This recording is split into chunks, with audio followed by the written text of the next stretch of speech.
परम शांति माँ, आपने बहुत ही अच्छा मेहनत कर करके इतना अच्छा ये जो स्पिरिचुअल गैलरी बनाई है। आपकी जीवन की जो तपस्या है, मेहनत है, इसको देख के पूरी मतलब ये देखने के लिए पूरी दुनिया तड़पेगी कि क्या माँ ने बनाया है। बोलिए, बताइए आप माँ, बताइए। देखो बेटे, मैं तो कुछ भी नहीं हूँ, ये तो कराने वाला बड़ा है और जिससे वो कराना चाहता है उसे करा सकता है। वो अथाह शक्तिमान है।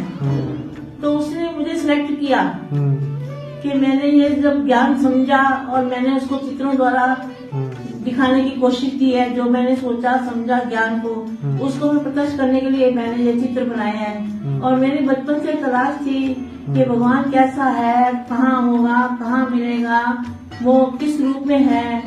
तो अनेक प्रश्न मेरे अंदर थे कि आकाश क्या है, आकाश के ऊपर क्या है। तो आकाश मुझे ऐसे लगता था बचपन में जैसे एक पिंजरे के अंदर में बंद हूँ। तो मैं ऐसे सोचती रहती थी बहुत ज्ञान के बारे में। तो उन प्रश्नों के जवाब मुझे बापूजी से मिले। बापूजी ने जब मुझे ज्ञान देना शुरू किया तो मैंने बापूजी को पहचान लिया।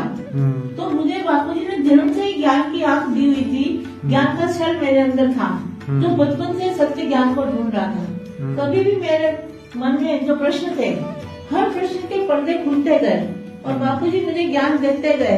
और मैं हैरान होती गई कि जो मेरे अंदर प्रश्न थे वही ज्ञान बापूजी मुझे दे रहे हैं। तो मेरे को दिव्य नेत्र आने लगा। दिव्य बुद्धि से मैं बापूजी के विराट रूप को देखने लगी, बापूजी के धाम को देखा, बापूजी के मूल स्थान को देखा, बापूजी कहाँ से आए हैं वो मैंने देखा। तो दिव्य बुद्धि खुलते खुलते मेरे सारे प्रश्नों के जवाबों की पर्दे खुलती गई। तो आज भी मेरे प्रश्नों के जवाब जो है काफी हद तक मुझे समझ में आ चुके हैं। तो इसलिए वाणियों में भी जिन्होंने वाणियां सुनी है, ब्रह्मा कुमारी में गए हैं लोग, उनको पता है कि दिल्ली की धरनी को सबको प्रणाम करना पड़ेगा। क्योंकि सबसे पहले जानने वाला, बापूजी को पहचानने वाली आत्मा जो है उसको कहते हैं कि दिल्ली जो है दिल लेने वाली है, भगवान का दिल लेने वाली दिल्ली होती है। तो दिल्ली इसीलिए नाम पड़ा है, त्रिमूर्ति भवन भी नाम पड़ा है। और सारे नाम जो पढ़ते हैं ऐसे तो नहीं पढ़ते, कोई ना कोई रहस्य होता है, इसी रहस्य के द्वारा नाम पढ़ते हैं। तो बापूजी को तो मैंने भरपूर ज्ञान लिया है बापूजी से। और जो चित्र में उतारा वो तो कुछ भी नहीं है, वो तो एक मामूली ज्ञान है।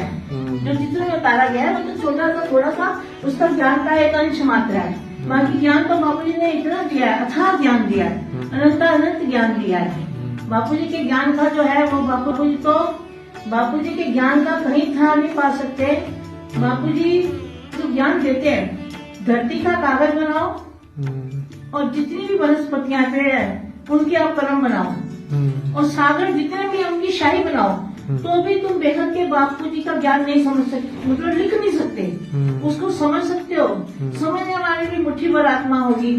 तो ज्यादा आत्माएं समझ नहीं सकती, फिर बाद में माँ उनको समझाती रहती है, समझाते समझाते उनकी बुद्धि खुलती है। तो जो ब्रह्मा कुमारियों में गए हैं और जो शंकर पार्टी में भी गए हैं, उनको ज्ञान आसानी से वो समझ जाते हैं। तो बाहर वाली दुनिया वाले भी समझेंगे ये तो ज्ञान इसका है, ब्रह्मांडों का है, गैलेक्सिया है, गैलेक्सी के ऊपर यूनिवर्स है, उसके ऊपर ग्रेट यूनिवर्स है, ग्रेट ग्रेट यूनिवर्स है। ऐसे करते करते 10 के ऊपर 500 बिंदी लगाओ, इतने यूनिवर्स जो है वो साइंस वालों ने भी बताए हैं। तो इसके ऊपर भी था दुनिया है। ये दुनिया कहीं भी इतना भी इसका विस्तार है कि दुनिया का आकाश, परम लाइट, परम तत्व जो है, महातत्व, उनका कहीं भी था नहीं पा सकते। इतनी विशाल दुनिया है। खाली धरती पर ही दुनिया नहीं है। धरती पर तो राई का दाना भी, राई के दाने से भी खरबों बार दुनिया है। ये सोच लो। तो आकाश तत्व जो हमारा, जो आकाश तत्व है, जिस आकाश तत्व में हम रहते हैं, वो आकाश तत्व जो है, वो आकाश तत्व भी राई का दाना है। ये समझ लो। जिस आकाश तत्व को, आकाश तत्व का अंत साइंस वाले भी अभी तक वहां नहीं पहुंचे हैं, वो भी राई का दाना है। उसके ऊपर जो है गैलेक्सियां, यूनिवर्स है, अनंत दुनिया है और अनंत रंग है, अनंत तत्व है।